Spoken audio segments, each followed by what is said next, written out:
L'altruiste heureux. Une lecture méditative. Aujourd'hui, on va découvrir un texte de Matthieu Ricard, qui est un moine bouddhiste et qui, depuis plus de 20 ans, voue sa vie à la recherche du bonheur.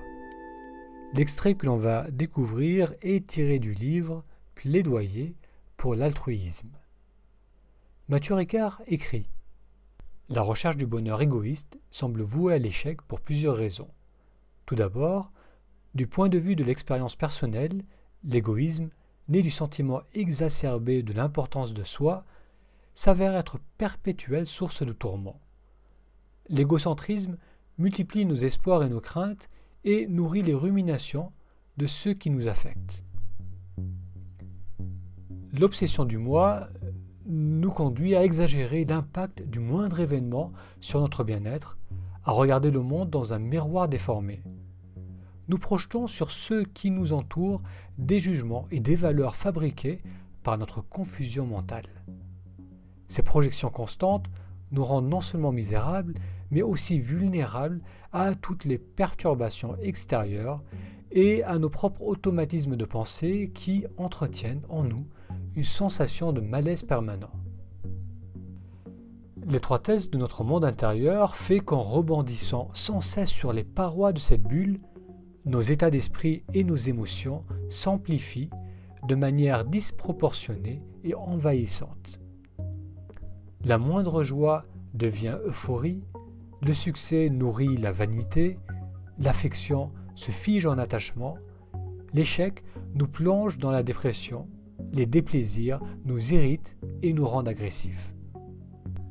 Nous manquons de ressources intérieures nécessaires pour gérer les hauts et les bas de l'existence. Ce monde de l'ego est comme un petit verre d'eau. Quelques pincées de sel suffisent à le rendre imbuvable. À l'inverse, celui qui a fait éclater la bulle de l'ego est comparable à un grand lac. Une poignée de sel ne change rien à sa saveur. Par essence, l'égoïsme ne fait que des perdants. Il nous rend malheureux et nous faisons à notre tour le malheur de ceux qui nous entourent. La deuxième raison tient au fait que l'égoïsme est fondamentalement en contradiction avec la réalité. Il repose sur un postulat erroné selon lequel les individus sont entités isolées, indépendantes les unes des autres. L'égoïste espère construire son bonheur personnel dans la bulle de son ego.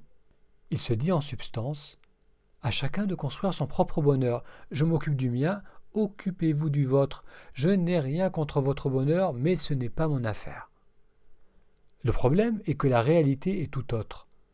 Nous ne sommes pas des entités autonomes et notre bonheur ne peut se construire qu'avec le concours des autres. Même si nous avons l'impression d'être le centre du monde, ce monde reste celui des autres. L'égoïsme ne peut donc être considéré comme une façon efficace de s'aimer soi-même, puisqu'il est la cause première de notre mal-être. Il constitue une tentative particulièrement maladroite d'assurer son propre bonheur. L'égoïste ne s'aime pas trop peu. En fait, il se hait. L'égoïste est un être qui ne fait rien de sensé pour être heureux. Il se hait parce que, sans le savoir, il fait tout ce qu'il faut pour se rendre malheureux, et cet échec permanent provoque une frustration et une rage intérieure qui le retournent contre lui et contre le monde extérieur. Si l'égocentrisme est une constante source de tourment, il en va tout autrement de l'altruisme et de la compassion.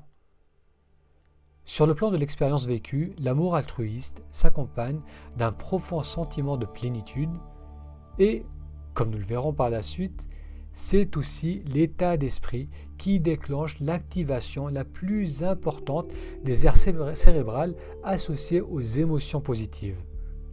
On pourrait dire que l'amour altruiste est la plus positive de toutes les émotions positives. De plus, l'altruisme est en adéquation avec la réalité de ce que nous sommes et de ce qui nous entoure, à savoir le fait que tout est foncièrement interdépendant. La perception habituelle de notre vie quotidienne peut nous porter à croire que les choses ont une réalité objective et indépendante, mais en fait, elles n'existent qu'en dépendance d'autre chose. La compréhension de cette interdépendance universelle est la source même de l'altruisme le plus profond. En comprenant à quel point notre existence physique, notre survie, notre confort, notre santé dépendent des autres et de ce que nous fournit le monde extérieur, les remèdes, la nourriture, il devient facile de nous mettre à leur place, de vouloir leur bonheur, de respecter leur aspiration.